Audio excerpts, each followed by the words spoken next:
a very special episode of Running It Back today. Why is it special? Well, I am doing a stand-up comedy show December 19th, and the producers of that show are joining me on the Zoom screens today. Patrick Lopez and Caleb Chapman are putting on a show for charity, too, as I found out, coming up this month. So I thought I'd have a sit-down with them and talk to them about their show. And as you'll find out, I learned something about each of their backgrounds too, which is really cool. Everything is happening on Zoom these days, and it's interesting to hear everybody's perspective on how Zoom is going for them, how online shows, performances have evolved, and also what we think is going to happen in the future with this online as stuff go back to normal sometime soon, hopefully. So that was really cool, and I hope you all check out the show that I'm on. And as I found out, a lot of my friends who are comics and are really funny are on the show too on the 19th at 6 p.m. Pacific time. But I unveiled on this episode the first ever Rotten Tomatoes head-to-head game. Basically, I give 2 movies to each person, and they have to guess which one has the better score. And it doesn't take long for people to get competitive with this. So Christmas edition head-to-head Rotten Tomatoes game on this episode. And we're promoting the show on the 19th. So check it out. Here's me, Patrick Lopez, and Caleb Chapman. Here we go.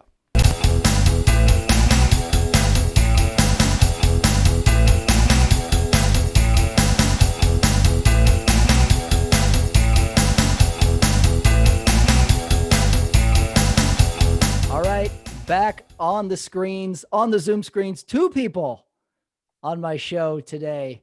Caleb Chapman, Patrick Lopez. You guys are putting on a show later this month that I'm on. So I thought it'd be cool to talk to you about it. See what's going on with this show here. How are you guys? Thanks for joining me. Oh, thanks for having us, man. Appreciate it. Yeah, absolutely. The show is the 19th. We're doing a Zoom show. I was just looking at the lineup too. I'm like, how come I don't notice all these names I recognize before? I'm like, I know 3 of these people here. I was like, I know these people. This is gonna be a great show. Yeah, it's a lot of fun. We're bringing all our friends, and everybody's in close orbit. It's fine. Have you guys put on Zoom shows in the past? I have been doing Zoom shows since like September. So yes. I haven't put on any. Oh, really? Yeah. So you've probably done a bunch of them though, right? No, I haven't, but do you have a computer? No, I've been learning a lot from Patrick though, just from like listening to his experience with like putting it on and watching his show and everything. So what goes into putting on a Zoom show, Patrick? What's different than say just participating in one?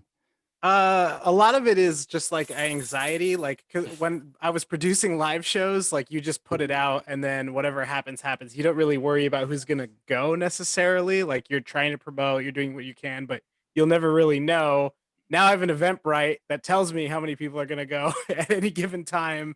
And so it's very stress inducing.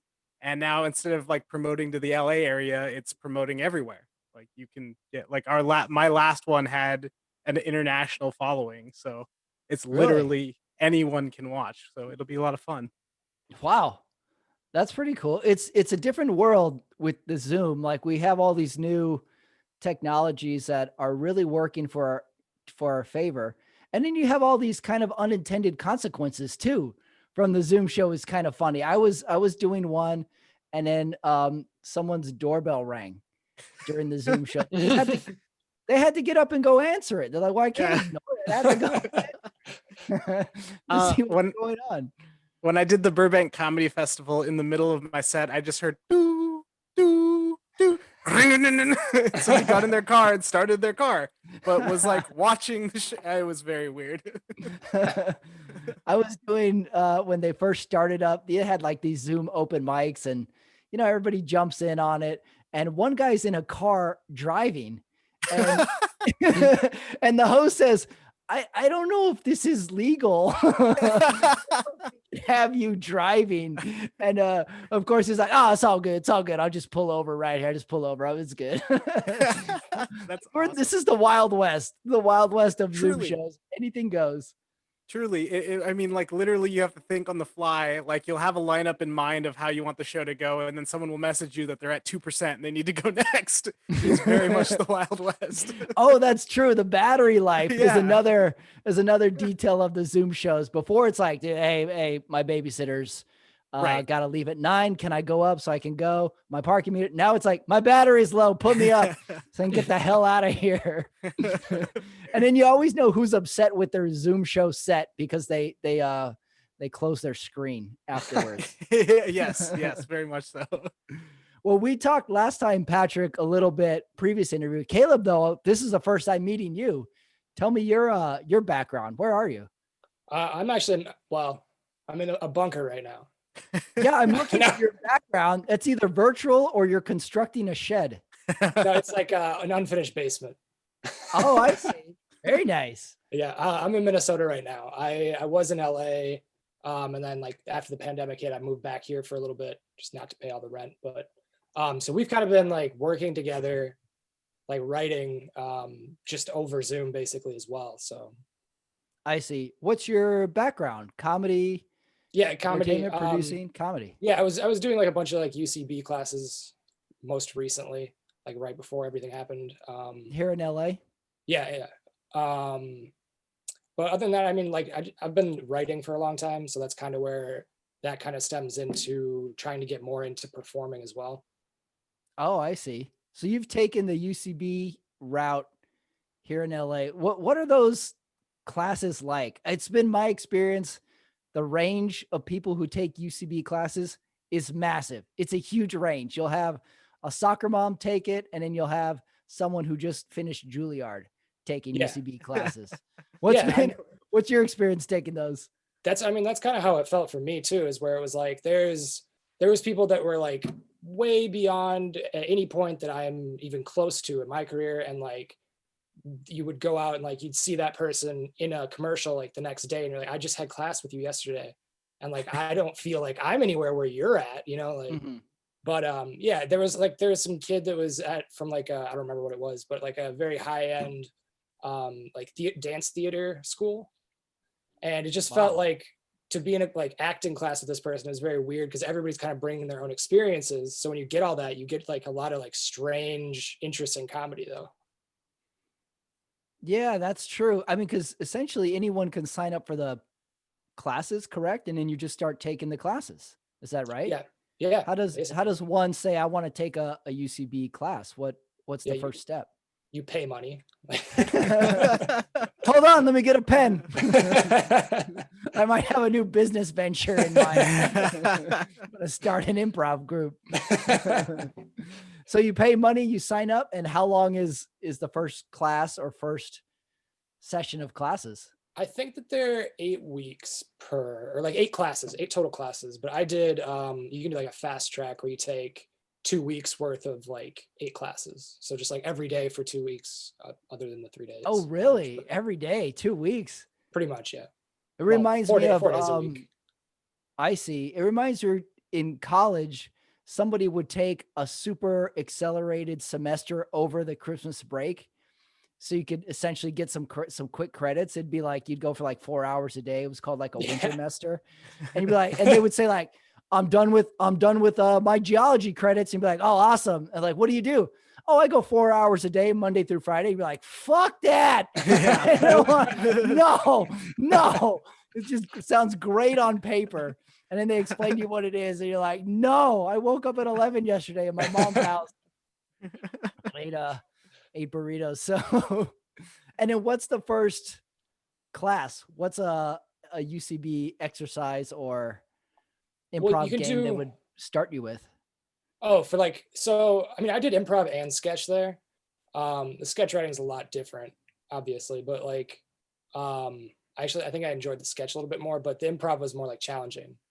But so like just to start with, they get you focused on like yes-anding and like learning how to work with a like a scene partner basically, and like getting to know them and like actually kind of like feeling out how that person's feeling during the scene, and then being able to like give them something, like accent something onto what they're trying to do.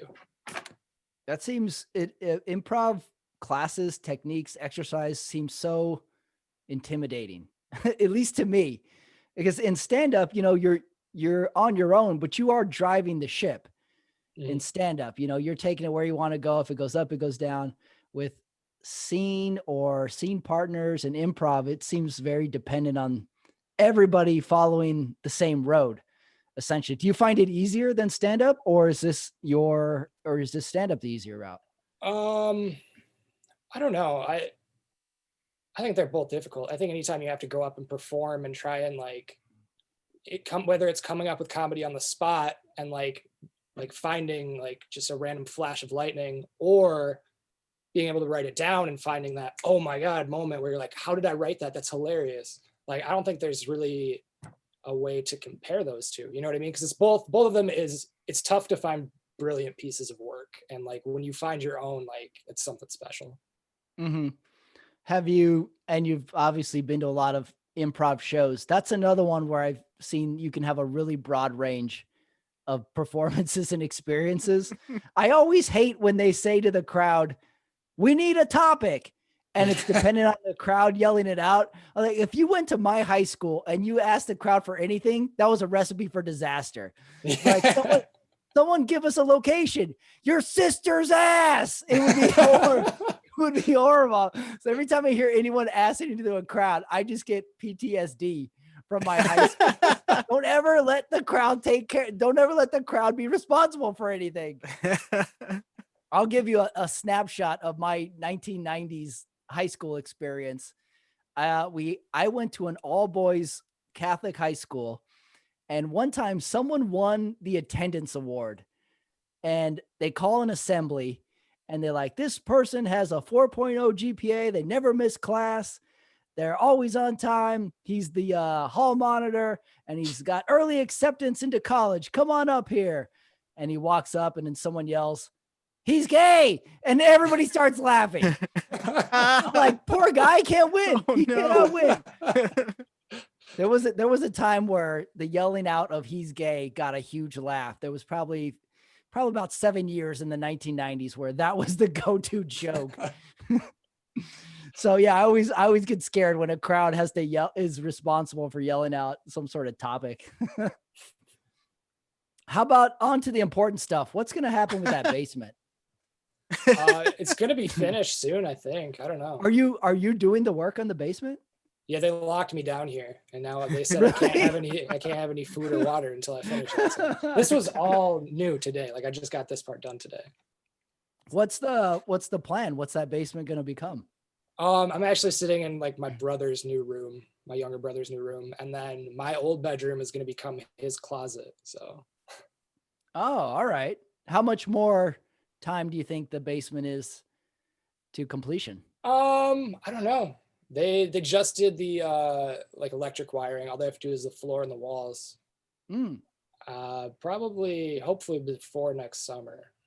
We got to do a periodic Zoom and just see that the wall go a little bit more finished as the Zoom is on. I don't know what it is, but just about seeing progress in construction is just satisfying to the brain. When you see one of those like time lapse things where someone's painting a fence or putting up a wall, you have to finish it. You're like, I gotta finish it. I gotta see the end of this video. So, and then you're in Minnesota. Yeah. Yep. That's where you're from? That's where you grew up? Yep. South central Minnesota, rural city. I'm from the Southwest. I think you are too, Patrick. You're in Utah. I'm West Texas, Utah, and here, LA. What do we need to know about Minnesota? I know nothing about Minnesota other than it's colder than where I am. I mean, they burned down a police station.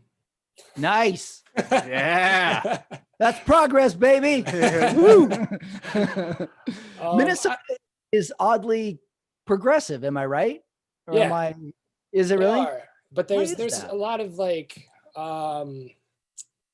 a lot of right-leaning people here too, but there's like a general sense of like people kind of deserve to be taken care of, because the whole culture surrounds like Minnesota nice, which is like be nice to your neighbors and like take care of people, go shovel their snow if they need it, whatever. So I think that like some of the like public healthcare in Minnesota is some of the best in the country, and it's really accessible too. It's all spread out, but it's just things like that where it's like I think they understand that need to like actually take care of the people that live here, as opposed to like just a specific type of people. Mm. I have a really specific Minnesota question. What is a maple bar? A maple bar? I don't even Yeah, know. isn't that like a dessert Midwestern thing that they make there? I've heard the term a couple times. I have no idea what it is, other than it sounds delicious. Maybe, I don't know. I've never heard of it, but it's definitely possibly a thing. I'm in the South. Then people in the North are crazy. I'm still not convinced that isn't a green screen and you're still in LA. I feel like you're lying. The Maple Bar also could be like a hip club. Yeah. True. The Maple Bar. Yeah. Yeah, that would be sweet. I have Minnesota, had that's awesome. maple syrup vodka though. That's Really? Yeah. What's going on there? I've never heard it. When did Yeah, vodka explain get so, this. Yeah, it gets so damn versatile. I think it was a bar that infused the vodka with the maple syrup themselves. Huh. And you could taste how did it taste to you? It's just really sweet. Like it's not something where you like continue to drink it with anything, but you take like one and it's like incredibly sweet, sugary. It was okay. Huh. Maple syrup vodka.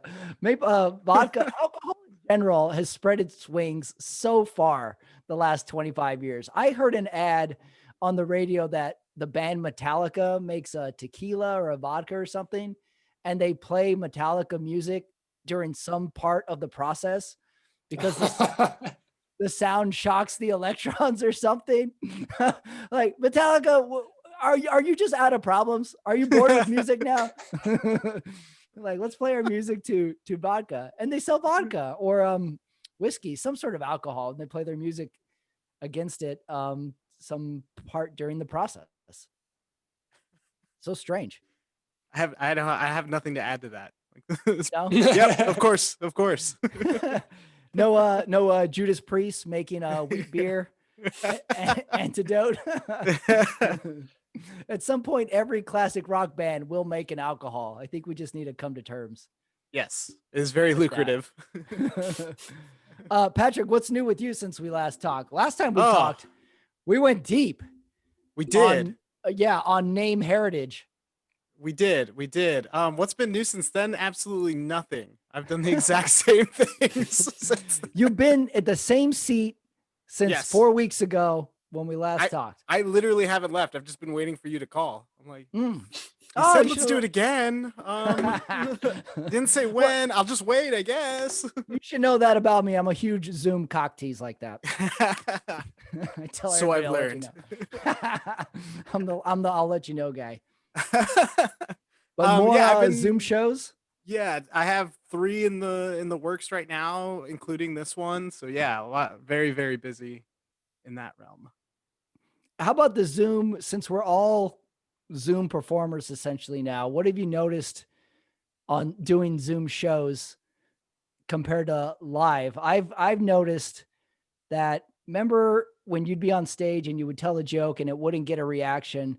Sometimes you would say afterwards, you know what? Bad crowd tonight. Bad crowd. Can't blame the joke. On Zoom, here's what I do now when something bombs. Then I go in my head, all right, bad joke or just Zoom sound delay. That's what I do now. I'm like, nah, they just didn't hear it. Yeah, after every joke, there's that silence where I'm like, did I pay the Wi-Fi or did that joke suck? I don't know. I don't know which one this is. I like it when someone just coughs or clears their throat and it totally like monopolizes the audio. You know, you see them, they're like, you're like, shut up. It's so funny. What about you on Zoom? What have you noticed? What's different? Everything. I feel like there is that delay that makes everything a lot weirder. I see people that I haven't seen in person in like 15 years pop up, which is always a weird thing. A dog watched my set the other day. That was cool. Oh, It was just a screen of a dog. I don't know. Oh, it was just like a background of a dog, not a No, it live was dog? it was a live dog. Somebody had their Hmm. camera on a dog. I don't know, but it was kind of awesome. Huh. I have noticed, because I've been like recording on my sets and everything like that, that the zoom delay is making me do a lot more like knows and like you know what I means, because I'm so like I can't stand this silence. So, like, I have to keep working Yeah. through it. It's weird. Yeah. I'm sure I do the same thing too. This is what drives me nuts when people start a sentence with "I mean." Yes. When I'm like, well, what do you mean? Then I start getting mad. Like, hey, I where, mean, yeah, I yeah. mean, I hear I mean, and I just think like, you don't know what you're talking about. You're delayed. You know, when a cop pulls you over and they say like, just go ahead real quick and just go ahead, put out your license real quick for me, will you, right now? That's Like, what I oh, think. I'm you're like, all nervous. right. Like, these are just word delayers. Yeah. How about you, Um, Caleb? On Zoom, what have you noticed? I honestly, I haven't done many like Zoom shows really to know much about it, but I mean, I can imagine that that's like, you really just have to tell yourself like, okay, whatever, this is them, not me. Mhm. But it's, instead of the them being the audience, it's them being the company or whoever runs Zoom at the time. There's a little elf inside of your computer. I don't know. Mm-hmm. Yeah. I was noticing the important part of the Zoom show too is the host, because yes. they sort of intro the next person, they sort of set the tone. But the other thing too is sometimes in a live show, the crowd can react under their breath or in low volume ways normally, but with Zoom, you hear everybody. And I was on one with the host one time, and this host was one of these people that reacts to all the setups of jokes a little too much.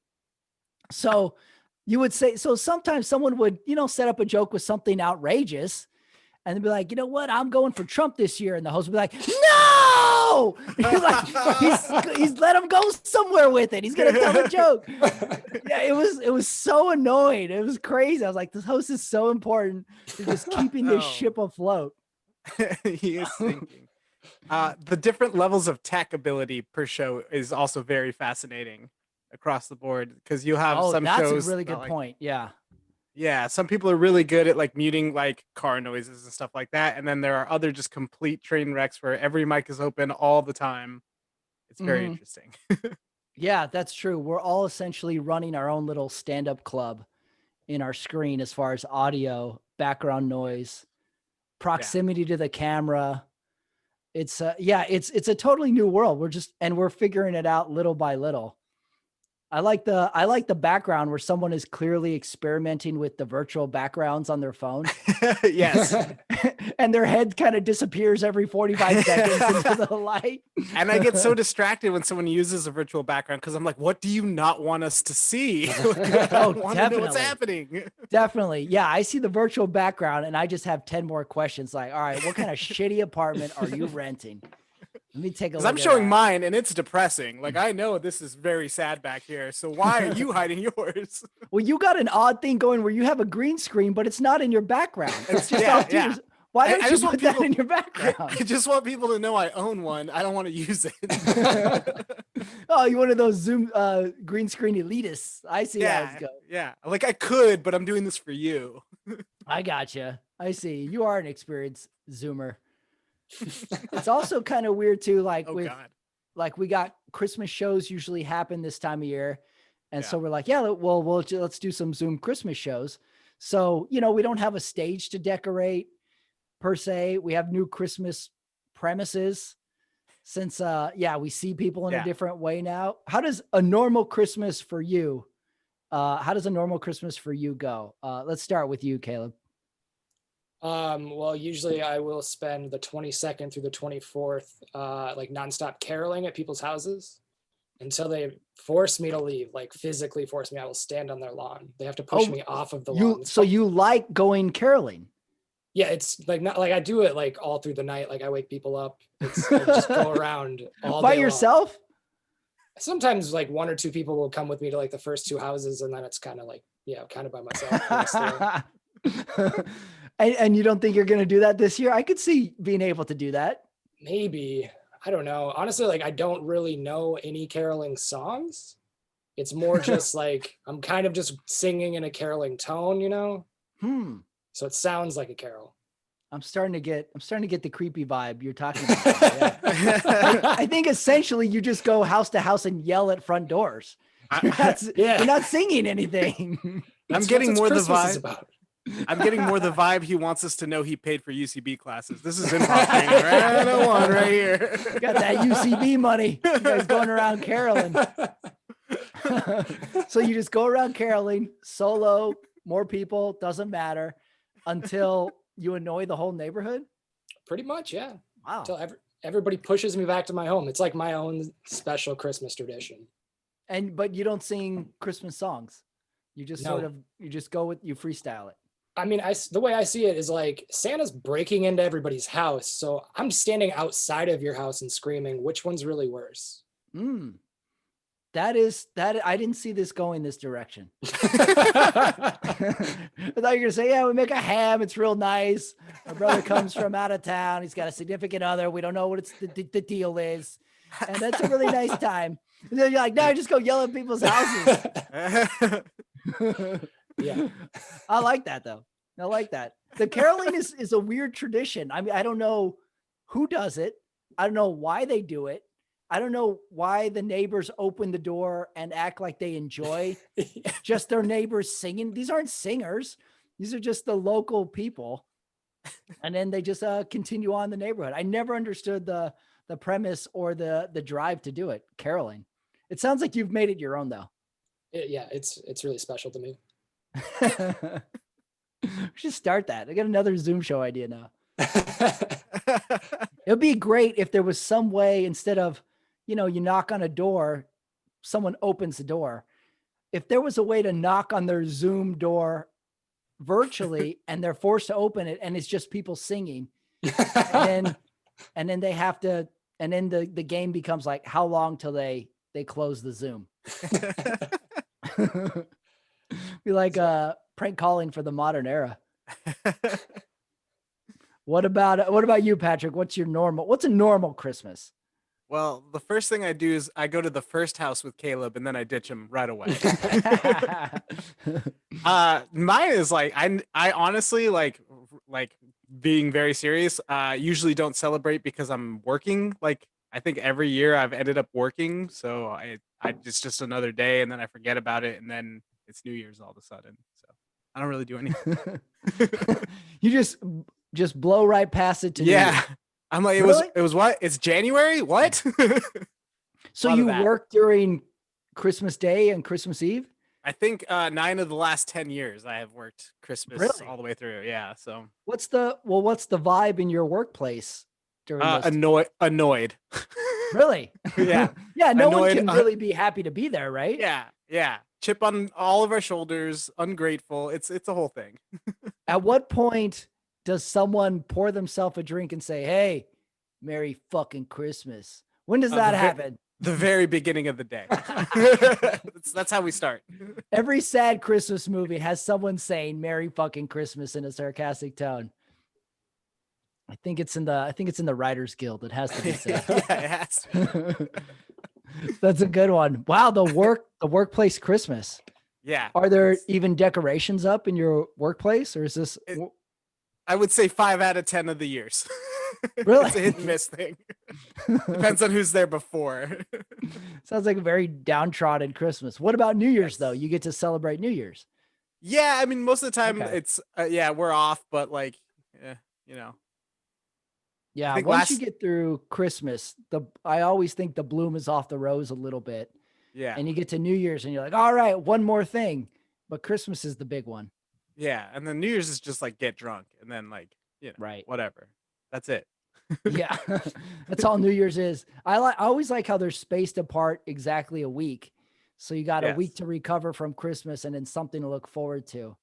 Yeah. For New Year's. Plus, like the last New Year's we all celebrated, we all welcomed in 2020, and look how that went. So yeah, I blame everyone. Overrated. Said January 1st, 2020. This is my year. You're all to blame.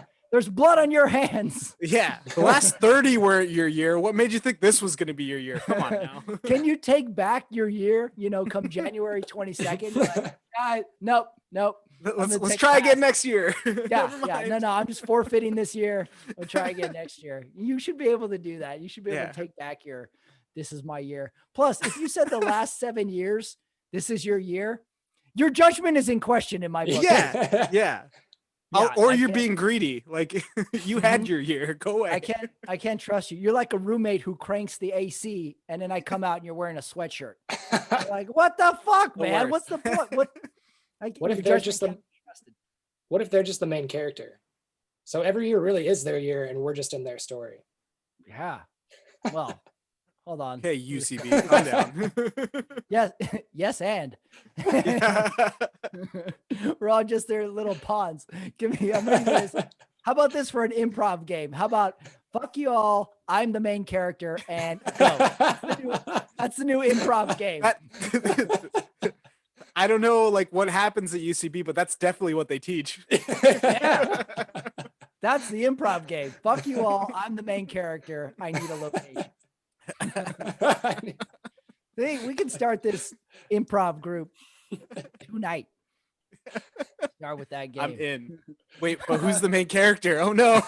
Oh shoot, that's right. This whole class implodes on itself about 27 minutes in. I forgot about that.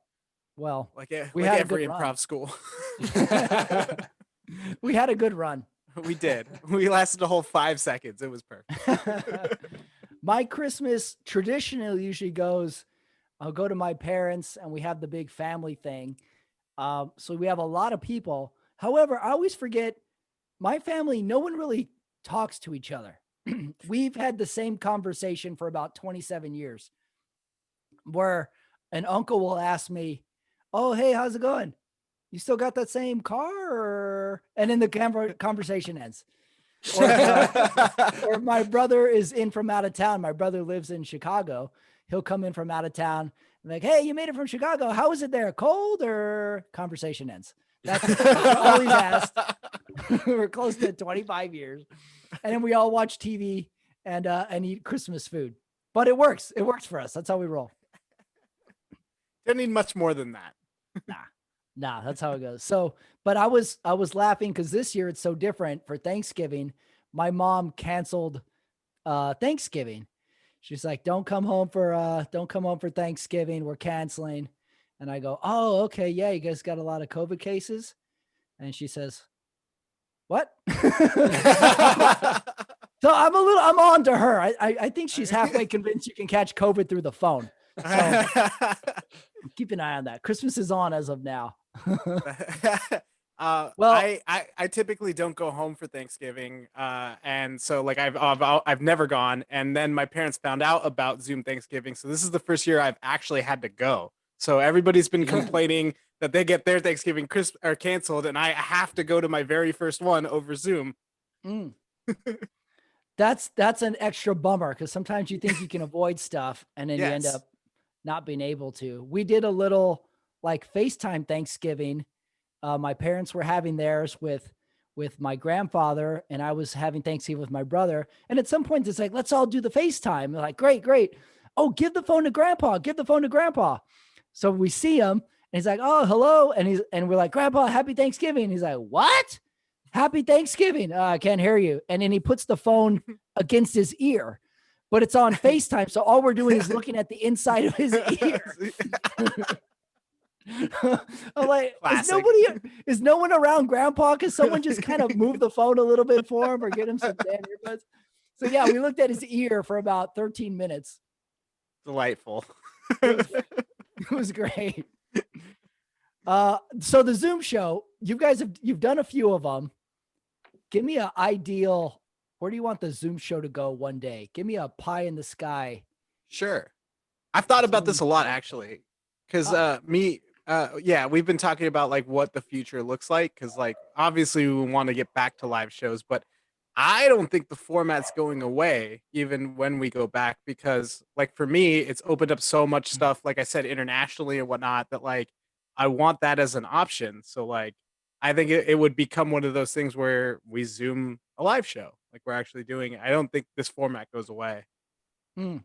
Yeah, that's a good point. It's too powerful to say, all right, we're back to normal.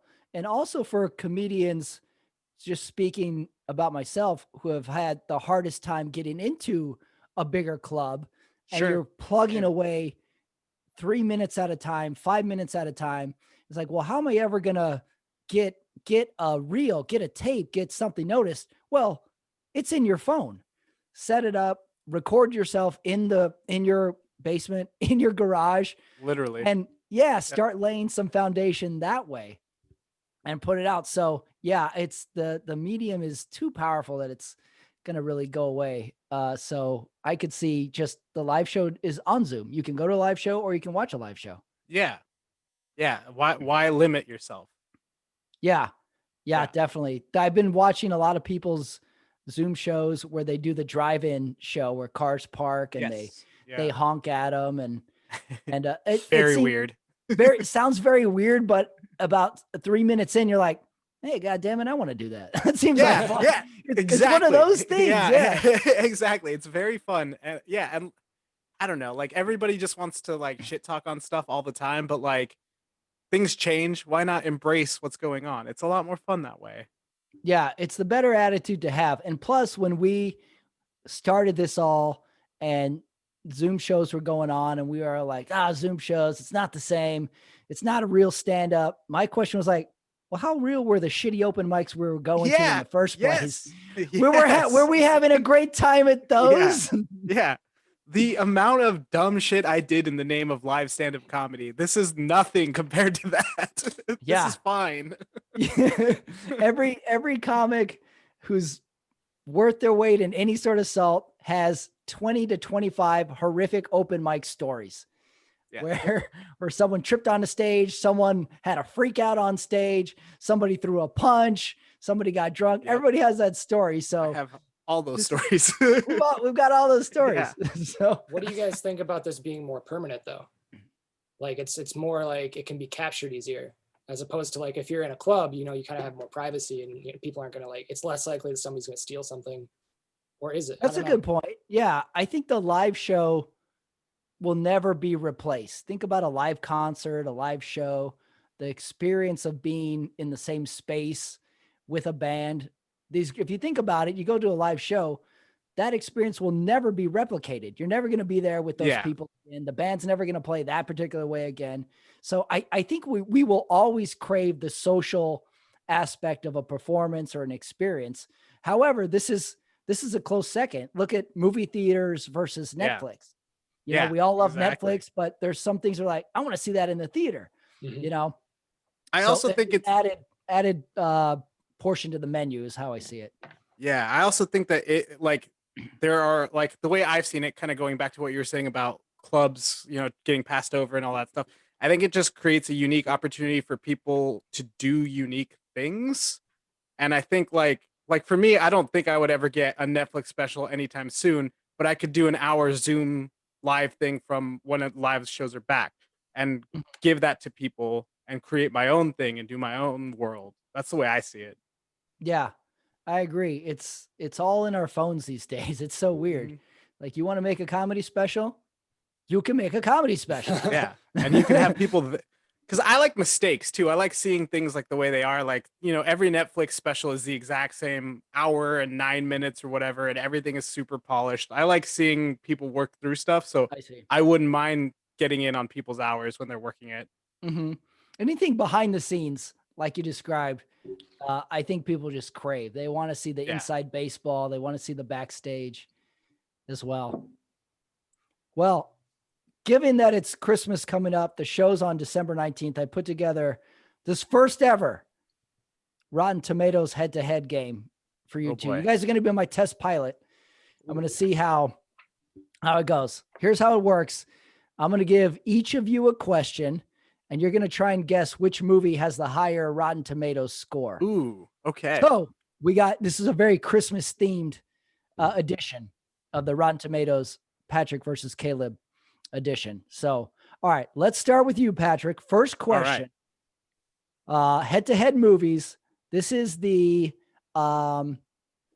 sequel version or sequel question of the show. This is Home Alone 2 versus Ernest Saves Christmas. Ooh. Home Alone 2, 1992. Ernest Saves Christmas from 1988. Who do you think has the higher Rotten Tomatoes score? I think my gut is telling me Home Alone 2 is more beloved. I'm going Home Alone 2. Home Alone 2, okay. Home Alone 2 has a Rotten Tomatoes score of 33%. Ooh, that's Ouch. very shocking. Ouch. Ernest Saves Christmas has a Rotten Tomatoes score of 36%. I was very surprised by this too. I thought Home Alone 2 would have been around the 50s. It's not a great movie, but it's enjoyable. It's enjoyable. I don't want to blame it on our current president, but he is in that movie. Oh, it might be it might be something to do with that. Some late scores counted. I should have thought about that one. How do they count or how do they measure the Rotten Tomatoes? Like, how do you get a 90 or a 32%? I believe it works. They have a critic score and an audience score, and the critic score is the one that is typically adhered to. So you have critics kind of give it a rating to it. And I think once it's over a certain amount of reviews that are over 50%, it becomes certified fresh. Okay. Yeah. As a movie. And it's anything like if you're 1 through 10, like if you're a reviewer and you're reviewing the movie 1 through 10, anything 5 through 10 that you give it is considered 100% to Rotten Tomatoes. So that they just do a percentage on that. Like, and sometimes it's interesting too, because the critic score will vary very widely from the audience score. Yes. Because I think Home Alone 2's audience score is in the 60s. Which makes sense. You would see like fans of Home Alone, the Home Alone franchise would like it. Critics never like a sequel in general. That's true. So maybe there's a little backlash there, but Ernest Saves Christmas 36 beat it by 3%. All right, here we go. Shocking. Question number 2. This is Caleb's question. Question number 2. This is the 80s question. From 1989, Christmas Vacation versus 1988, Scrooged. Are you familiar with these movies? Seen any of these? Yeah, I've seen recently? both of them. Yeah. No, not recently though. It was Scrooged and what was the other one? Christmas Vacation. Christmas Vacation. Chevy Chase, Christmas Vacation. I mean, I feel like Christmas Vacation should be higher, but I'm gonna go with Scrooge just because of the last one. See, you're already interesting tactic. like the game. Yeah, you got to think like a critic. All right. Christmas Vacation is 68%. Scrooged, 71%. Yes. Got it. That's a win for Caleb. All right, Patrick's on the comeback. Okay, this is the Christmas non-Christmas movie category. From 1988, Die Hard versus Gremlins from 1984. Ooh. Die Hard Christmas movie, yes or no? This is a big debate Christmas movie. Who cares? I'll throw you off this Zoom screen right now. Yeah, if you like it as a Christmas movie, go ahead. If you don't, you need to get a life. No feelings on Die Hard. You may not be a human being. No, I love Die Hard. I just, who cares about this debate is how I feel about it. So you would just say the movie stands on its own, Christmas. Yeah. Yeah, if you want it to be a Christmas movie, sure. I can't stop you. Okay. Okay, Gremlins or Die Hard. Shit. I mean, this was in Bruce Willis's heyday. I'm gonna go Die Hard. The scores are Die Hard 94%, Gremlins 85%. You got it. Yeah, 94, near perfect movie, that Die Hard. Yes. And Patrick has no thoughts whether it's a Christmas movie or not. If you want it to be, go ahead. Someone really ought to be, when reporters ask like tough questions, there ought to be someone that just says, I don't care. What about abortion? Abortion, yes or no? I don't care. I don't. What do you think? Change policy? I don't care. Whatever you guys want. I don't know. It Whatever doesn't you matter. want. It's cool. Just say Whatever. it's cool.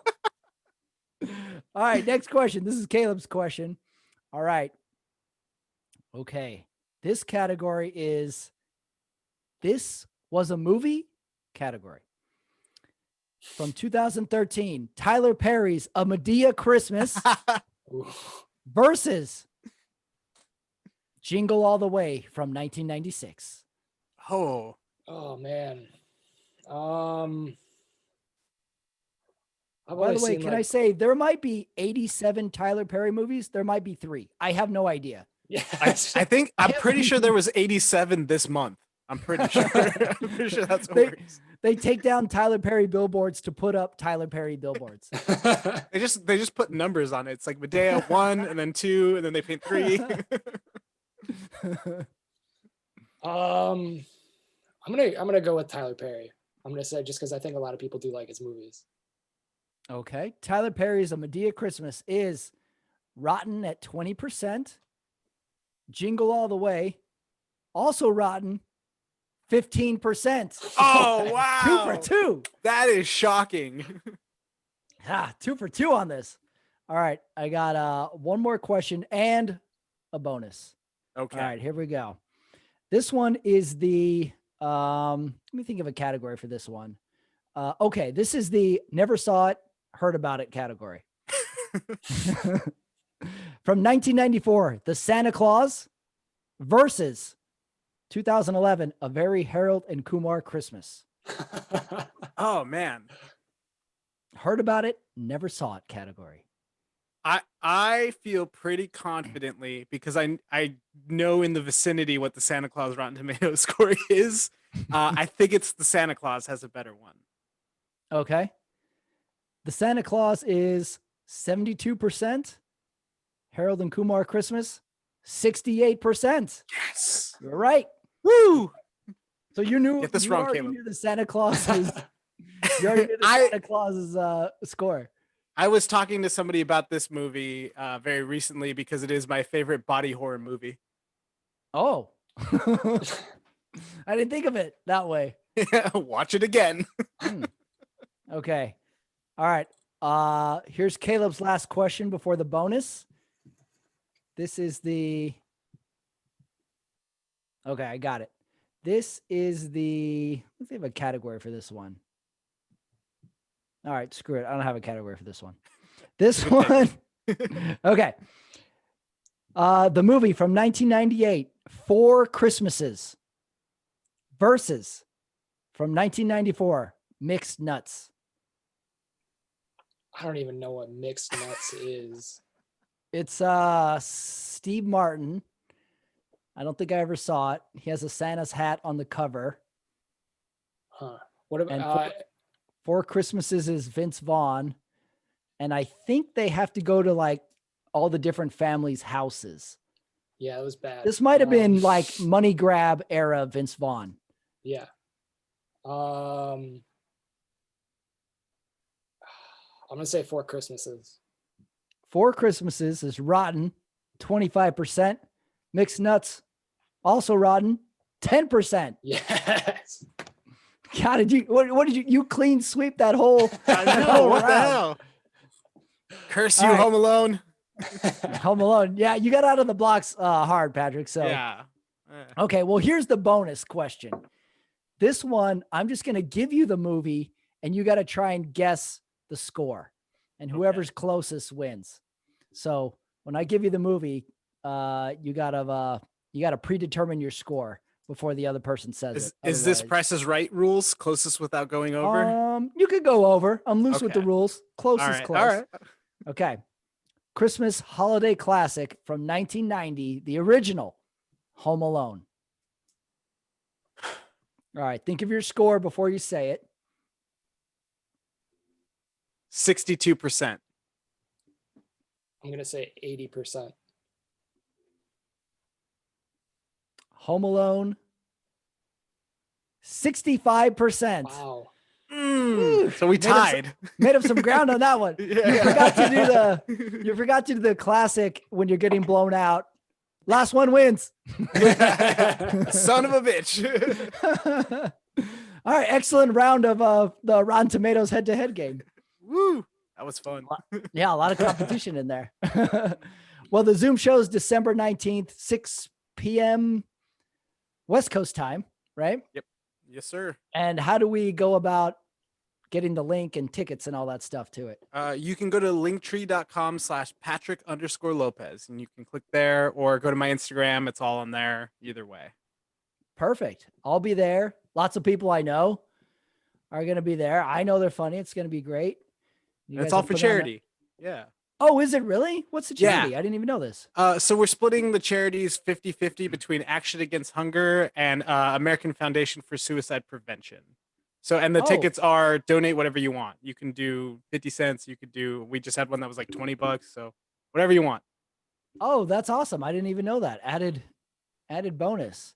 I'm also doing a Zoom show for charity. It's ski passes for white kids, in case anyone's interested.